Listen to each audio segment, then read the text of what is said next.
Two goals from Ayoub El Kaabi, including his second spectacular bicycle kick goal of the tournament, guided hosts Morocco to a comfortable 3-0 victory over Zambia. The victory booked Morocco's place into the next round of AFCON. In the other results, Mali and Comoros drew 0-0. Zimbabwe suffered a 3-2 defeat to South Africa. Angola and Egypt ended 0-0.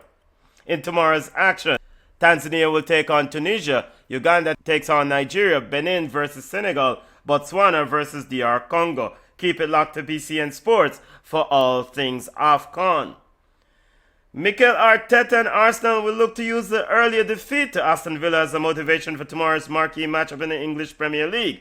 Speaking at today's pre-match press conference, Arteta said, quote, "If you use the motivation and hunger in the right manner, then for sure, there are still things we need to improve to make our margins better, and we need players back to have better options," end quote. As for Unai Emery and Aston Villa, they're downplaying title contention talks as the Villains look to make it 12 wins in all competitions.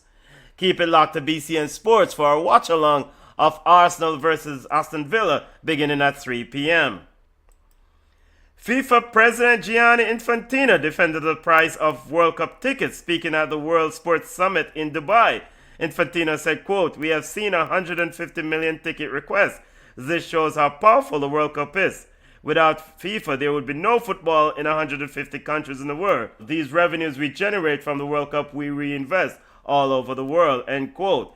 Ticket prices can reach up to over $2,000 for opening group matches.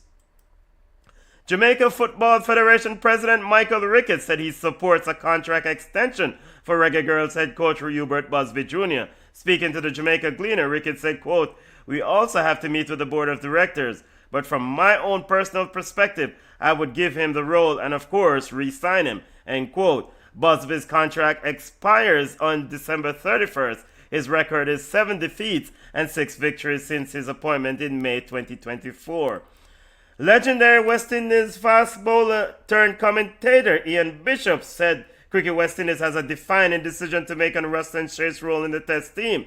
Speaking to I-95.5 FM in Trinidad and Tobago, Bishop said, quote, "Chase, by his own admission, has struggled big with the bat. The West Indies is fortunate that they have 5 or 6 months before the next Test series to try to determine Chase is capable of holding his place," end quote. The West Indies is preparing for the upcoming T20 World Cup in February 2026.